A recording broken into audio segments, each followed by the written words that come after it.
going? G'day, nice to see you again, Marissa. Hi, Gary and RL. Welcome to the shed. Welcome to a new year. Mm. Today we are talking about ramps and walkways, but this is also a Q&A session. So g'day, Ron. Nice to see you. So if you've got any thoughts, questions, please jump on the chat. Karen's on that as well, so we can do some live Q&A. But yeah, ramps and walkways. I mean, you've always been a passionate advocate, Jerry, for access and access for all. So I know this is a topic close to your heart Sure is. and or the phone, one or the other. All right, so let's get into it. Last couple of days were a lot of fun, actually. Jerry and I have spent a bit of time.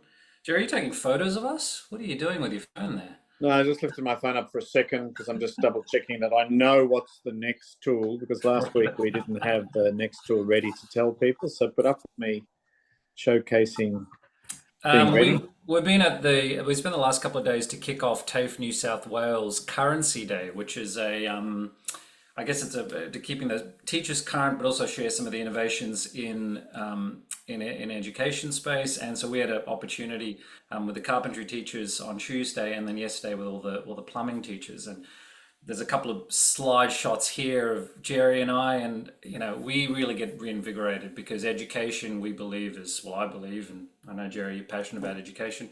It's the only way to make meaningful long-term change. Exactly. And I mean, knowledge can be repackaged so many different ways, but it's still the same. It's a wonderful resource of answers and, positive information that stops the problems in our industry.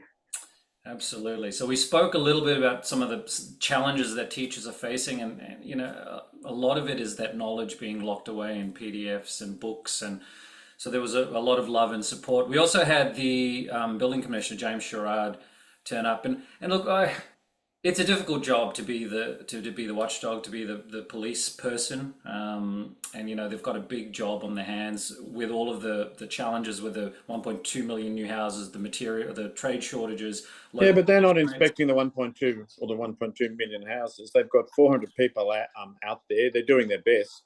A messy skip bin is not the indication of bad building. Bad building and the consequences. And do we really know that they're finding out anything? And what are they really finding out that we can learn from?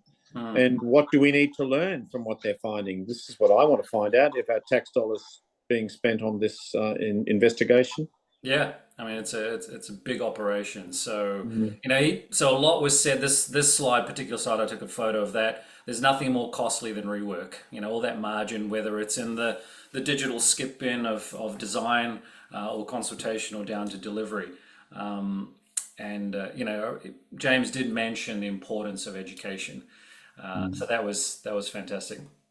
So let's talk about, speaking of education, let's talk about ramps and walkways, essentials, Jerry. So we're going to try and, sometimes we go off in lots of directions, but we're going to try to stick to this. We're going to talk about risk, which is risk of financial loss, but also risk of harm, importantly. We're going to cover some key terms in ramps and walkways. You're going to take us through some principles of access, Jerry, some of your golden rules around thresholds and landings, handrails, kick rails.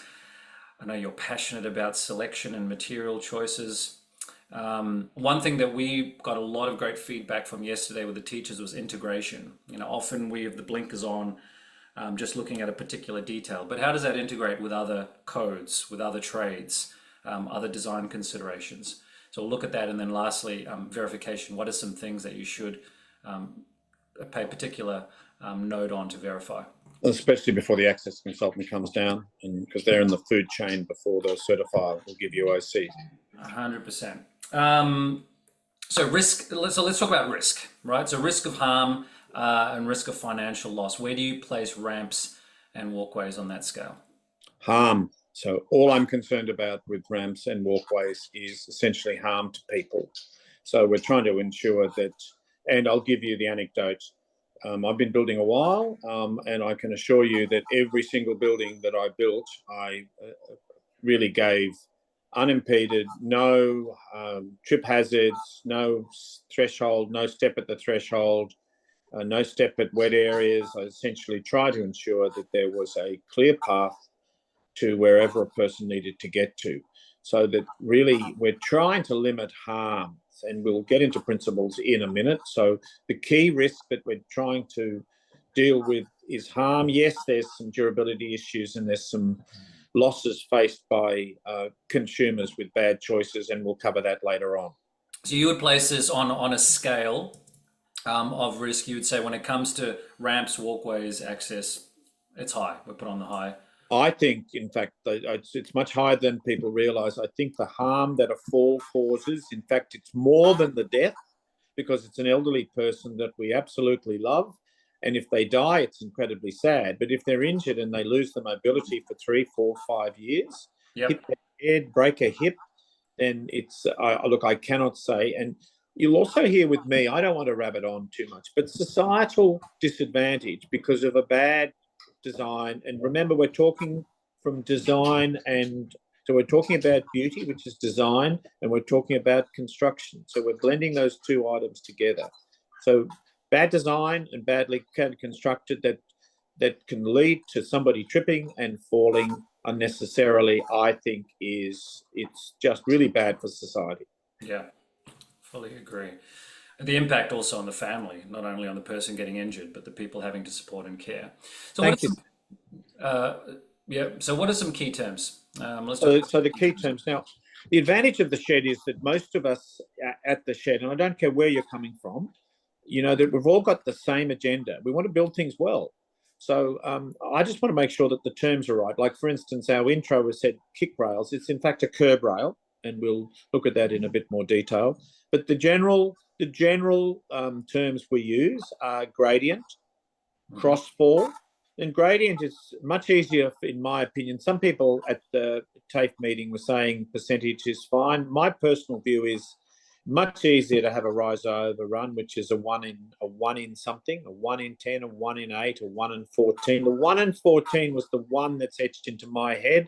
Now I need to go to tools and double check for the different lengths, so that you've got essentially, in most cases, you've got a 9 metre 1 in 14 length of ramp, and you've got a 15 metre 1 in 20 length of ramp. Other terms are threshold ramp, landing ramp, curb rail, handrail, tactile indicators, slip resistance, and there might be some it's crossfall, and there's there are other items display on the side of it, which I am always a little bit upset with, because quite often that becomes the new trip hazard, even though we've minimised the trip hazard in the path of travel. So they're the key terms. Difference between a threshold and a landing ramp? The threshold is just essentially dealing within the door jamb itself, within the door opening, and the landing is in fact the area outside the door that the door swings onto, or the person walks out onto. Mm-hmm. Yeah. Excellent. And just a clarification on crossfall. We've got a crossfall here. What's the significance of the crossfall? I'm interested in this, and I can't really control this. A crossfall in a long ramp that's weather exposed is essential, because it stops the water flooding down to the end of the ramp. It gets onto the landing, or it just accelerates down. So I think a crossfall is essential weather exposed. Where it's not weather exposed, there shouldn't be a crossfall, because it should just be a straight ramp. And I don't know whether I'd have to check 1428 to see if there's a concession for car parks and areas where you don't have water running down. So the crossfall or camber is really it's just good building practice. It's like I always have no ponding and no risk of water flooding down anything that I build. Absolutely. All right. So key terms. If there's any other terms that you guys want to clarify, let us know. But let's talk about the principles of access. Now, I hope people who are in the shed with us today have been looking at the science series. We've got drainage science, we've got FRL science coming out. It's down in skills, by the way. So if you go down to the skills menu, and we're going to be doing more of these science of. So the science of condensation. I think the latest one was the science of drainage, which we won't go into, but it's there if you need it. But imagine if we've got a science of. So I want to do, and I know you guys know I really get excited about knowledge being transferred. I love the idea of the science of load paths through building and the way, the bearing rules that I was taught by people putting timber lintels and steel lintels in, and, point loads and how things need to be shed. Now, with ramps and walkways, it's really about something that's very subtle. It's about dignity. It's about human stuff. We can't really quantify it. It's giving people the right to access a building for as long as possible. And I tear up about it. I think of my grandmother, a lovely ancient person who died in her 90s, and all she wanted to do was to come and visit us without tripping. So, we don't want to sort of lose the plot with what compliance involves, but what happens if compliance can solve a lot of human, and that's what it's intended to. It's meant to create buildings that are wonderful to be in. So I've written down on this, and we'll have an access, a science of access tool eventually. That would be a good one. That would be great. And it'll be a good one, and it will look at the basic minimums. Now, I used to, even before 1428 came out, I used to always think an assisted person needs about 1 metre to hold somebody steadily to walk in a path. You need about 1 metre. And I don't want to upset anybody who's got a child in a wheelchair. And I've had a child with cancer that we had to wheel around in a pram, a large pram, for a while. So I'm fully aware of that. Wheelchair access is a minority of the access that 1428 covers. Where it's required, 1428 does wheelchair access really well. But the primary objective of access into a building is to get the common person, which can easily be an elderly person, it can be a sight-impaired person, it's a person who's, got injuries to their legs, it's all sorts of things. And so I'm really, really keen about the basic principles, allowing people to move, to see. So you'll find with me visibility, good lighting, all of those principles become seminal to providing good access to all of our buildings that we are either extending. And can I say, access is very complex when we're putting an extension onto an existing building, and with any new buildings. And I was just demonstrating there, and for some of you who know tools, you would have seen a lot of these ohmmeters around, just as allows you to very quickly change the settings, and all of the codes will update. In case you weren't aware, all of the red content here and those red labels is all code-based. So we've got a very stringent process that verifies the content before it goes on to tools. And the last of those steps is to put in the code citation. So you can always, if you want to just double check something, you can always just click on that, copies to your clipboard. You can go ahead and search that on Google or your other documentation. And next week we're doing door swing clearances, because I wanted to piggyback that onto access, because it is quite important that we understand that doors swing onto people, and that we've got to make sure that where access is a criteria in the design. And when it's a criteria, it becomes something we have to build. So it's a hybrid. It's really important at the design, and then the follow through by the carpenters and the tradesmen and the supervisors setting it out. We need to make sure we are good at maths and we comply with the code measurements. Just one other thing, generating a PDF. So it is a pro feature, but if you do want to include this in documentation, or you want to print it out and give that physically to someone, you can either set the current view or just download the full tool. It's not instantaneous. It takes about 60 seconds. The systems have to churn their cogs, and then so you just can keep that processing in the background as you go about. So just keep an eye out for that. And it's quite good for this, because some people, it was clear to us at TAFE and even some of our customers that they're unaware of the functionality. Tools was created to share knowledge. It's great that we all get together and talk in the shed, but I'm hoping that the shed morphs into something that it really starts to analyse policy, and the good ideas that you guys are sitting on and girls are sitting on start to get agitated and put into concrete action. So this is the PDF. It's got the QR code if you print it. It's also got the date it was specified. So if the codes change, this particular version will be locked in time. So if somebody clicks on that, it'll load up that particular tool. But let's stick with the science off. Any other points? You talked about vision. Is that a cue for the luminescence contrast? Look, well, no, luminous contrast is different because that's sort of Luminous seeing contrast, the sorry. outline of something. And I know that that's it is a criteria. I think lighting and illumination and no shadow and of course luminous contrast on treads so people can see it. My personal view is good design is you never have a single step. So if there's any feedback for all of you listening there, if you're feeling oozing hate coming through the screen or coming into the shed, it's about single steps. I Single just steps. hate them. I just hate the basic harm. I think it's really crude.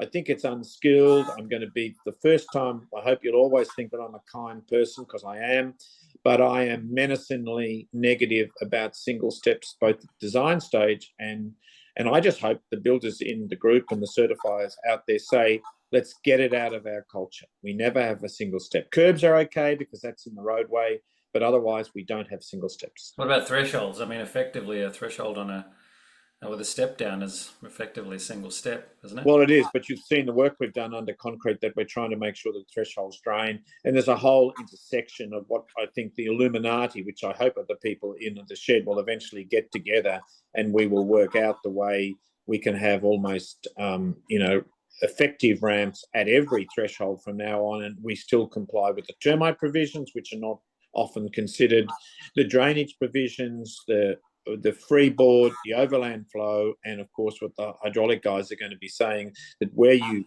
have a ramp at a entry door, there is always the risk of water being blown in. Yep. Yep. It'd be lovely. A bit to solve.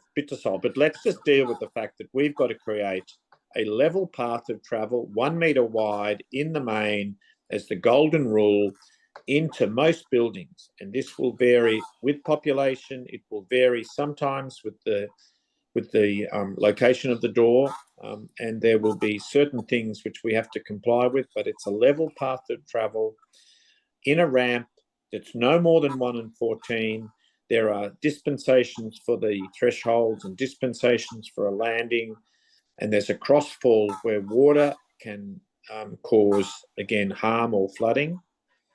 So there are a range of things which are very simple to get used to so that our design either refers to it, and our builders and our tradesmen get very used to putting crossfalls, cambers, always get the wings on your threshold ramps. And at a later stage, I will talk about some of the construction aspects of what we're talking about now. Well, let's move on to these golden rules. So thresholds and landings, we're just talking about them. What do you want to see? I mean, it'd be nice if everything was zero, wouldn't it? But not always practical. Well, I think that we're talking about access today, so it's access, it's ramps and walkways. So that, in fact, we're talking about thresholds where there is a door. So the threshold is, in fact, a threshold ramp at the very worst. In most cases, it will just be a transition, a level plane underneath a door that's inside. Mm. So we're basically, we're not talking about steps today. We're talking about how do we get this continuous level path of travel that I could wheel my son when he had cancer when he was 4, and I could wheel, my brother has a nephew who had an accident. So by marriage. So if he needs to be wheeled and he wants the dignity of being moved around a house, it's a no-brainer. Yep. Yep. So that's your golden rule for thresholds and landings. Handrails. So here's another thing that I'm going to roast the industry about. I so often see 50 to 60 millimeter handrails. WTF. Another one, oozing hatred. Why, Jerry?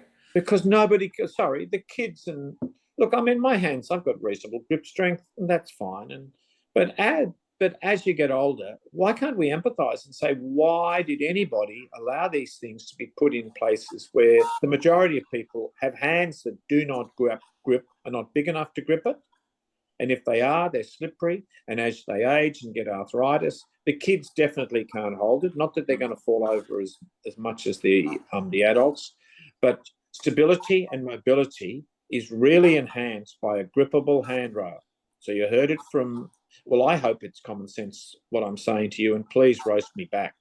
But I love the idea that every handrail from now on will be a 32 to 40 mil handrail. Mm. outside Looks OD. nicer as well. I mean, visually, a nice sleek handrail versus a great big chunk of material. Well, nice, Siva. And look, some people are going to be saying they want the chunkiness. Well, if you're doing that at the National Gallery and you want to make a statement with handrail, well, that's fine. But if you want people to enjoy the experience walking up the stairs to see the exhibit, give them something, and they might be benefactors with a pocket full of money, give them something that they can hold on to. Yeah, yeah. Good point. Good point. That's a really important point. Hip rails. The curb rails, they're called. So it's a Rails. curb rail. So if you go to the ramp Where would that be? detail, Back on ramps. yeah, back to, so you can see how quickly, Fam, I call you all in the shed here, Fam. So there is a curb rail. In my opinion, the curb rail, so you'll see that you've probably got to go back to the other side where there's the curb rail. Okay, so the curb rail has a set of rules. It's nicely shown here. I'm not a great fan of this to bias our preoccupation with gradients and handrail and unobstructed 1 metre path of travel, or whatever the designer has decided. If it's in a, let's say it's a 3 to 9 building, which might have thousands of people coming out of it, then your path of travel will widen. But where it is needed, curb rail has rules. Please comply with them. You will be measured by it. I will say, just as I've said with handrail size and lighting, these are really important decisions. Choice of material for things like curb rails that are getting scraped and bashed and are at a foot level and get wet the whole time. Please choose a durable material, which in my opinion has to be aluminium or stainless steel. Or sometimes they are putting a very nice concrete one up as part of the integral concrete pour for some of the beautiful ramps I see that are very well detailed. Yeah. I've just showed you, because we got asked a little bit, how do I go back to the original source? If you choose to do, you can click on the superscript, grab the original clause. You can just tap on that to copy to clipboard and then go to Google or whatever, however you want to search. You can paste that and go back to the original source. Now, Siva can turn around so I can talk behind his back. He navigates this much faster than me. Well, it's a pleasure to navigate. Anybody else. It's just easy to... Now, you might be a little bit of a Siva builder. I'm a Jerry builder, but you have an interest in construction, and you certainly are helping humanity with your knowledge of this particular product. The lighting tool.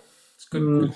So this is integration. We're jumping around a little bit. So there is, I'm really fascinated with, and it's not just tools. It's not tools hasn't got a halo there, but it's a really important asset, because this is the only resource that I know that talks across the mess that we've got in different silos. So the NCC and various reference documents and supplier instructions and a bit of word of mouth, it's all over the place, and you're lucky if you can get it together. So it is really important to understand lighting. Can I say, if there's a risk externally, and if there's and I don't, even if a ramp has got slip resistance, and you can mandate a lesser slip resistance, which is slippery when wet. So there are some criteria there, which we'll talk about later. So it is really, really important that lighting is very good, and you might decide that you will increase lighting externally where there's a ramp, because it may only be just touch and go for what you're planning to put there. And remember shadow, and remember dark surfaces, and we will be getting under integration into luminous contrast, which is another one of those nice, we might even go there now. Luminous contrast, it is such a nice, and it can be done. Designers out there, and please, all of the builders and tradesmen, please think how nice luminous contrast can be to showcase the difference in the materials and to target. Do I think that luminous contrast is needed in the majority of buildings the way it is legislated? No, but in certain cases it is. Why is that? Because I think a door, most people, even marginally sight impaired, can see a door, and I would probably prefer there to be concentration on the handle and lighting around the door to make sure that it's easy to see. But then I can't look. I don't even have the numbers on this, but I think that sometimes our codes are irrationally unscientific, and that's the topic of another discussion, maybe another shed talk. And I'd love you, guys and girls out there, to come to those sheds with your own views in terms of what's really working out there with design and construction. Yeah. Probably a quick shout out for maintenance access as well. Also important. It is, yeah, these are walkways. But I think today, so this is nice for all of you to see that if you do need to detail this up on a access to a, to a control or a microwave on a data center or something like that, that you've got this information as well. But today's really about the simplicity of something that's complex. Yep. Ramps and walkways can be amazingly complex, especially with existing buildings. You're bending them, you're putting up with sandstone in the front of churches, which we've been involved in complex walls. You're putting up with heritage. It can be quite tricky. You're doing curves, and I don't even have an answer. I would have to go into research to make sure that the curve, and it may be that we're not even allowed to do a curve. We have to do a formal landing. So they're the sort of things that, yet I think we should be able to do a curve in a path of travel as long as the gradient doesn't cause the wheelchair to turn over. Probably got a few more minutes. You want to touch on selection and materials? Selection's key. So part of Tools' remit is to sit the industry up and just say, please make better choices, because most of the issues that I'm seeing, I wouldn't say most, but probably 30% of the issues I'm seeing post-completion are bad choices.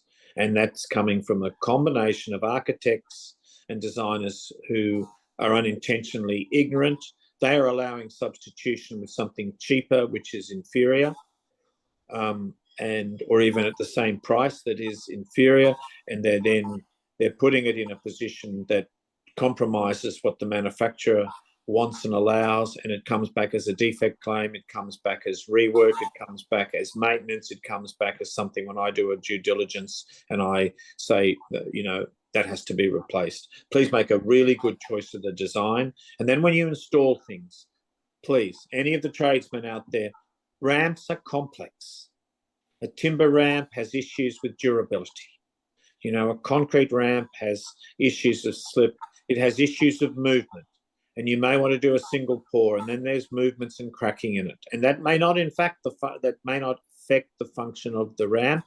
But if you haven't put the saw cut in where the engineer requires, and in my opinion, no more than 3 meters, you are going to get uncontrolled cracking, which devalues the work. The ramp will still work. So these are really important choices, both at the design stage, selection, and at the install. Be conscious of durability, choose wisely. Ramps, we don't want maintenance, we just want cleaning on ramps. They should be a lifetime job, and a lifetime to me, and that'll be another topic of science, will be a 50-year minimum life subject to maintenance. Yeah, absolutely. We want I just shared with you that, that's a design consideration, but I think that goes across to delivery as well, but that's the product selection. So you can walk through this checklist. You all know this, fam. Yeah. You all know this. So, but what this is, it etches into our brain the variables that we go through this automatically now. But I just want to make sure that nobody lets a material get specified or used unless it passes this. It's a pub test of really a competent choice. Yeah, I like that 50-year design life. I'm cheeky because I've changed what the durability code. There's a book in the ABC called the durability handbook. I think it's wonderful, but I'm going harder on the 50-year life. Integration with other details, codes or trades. Well, we saw the luminous contrast. There are durability issues with metal compatibility. There's termite issues with making sure that, especially with your fitting a ramp to an existing building and the client wants timber, or the architect says, I want to put timber, then you're essentially, because you're coming straight off ground, you want to make sure that the termite resistance of the products coming out of the ground are critical. and that you can then inspect the base of that ramp and make sure you don't have a harborage and a pathway for our wonderful insects. And I like termites. I just don't want them to come into the building. In fact, our EDM today, everybody is about termites, and a book I wrote some time ago. So metal compatibility, there's lots of nice things that need to be integrated with the good design.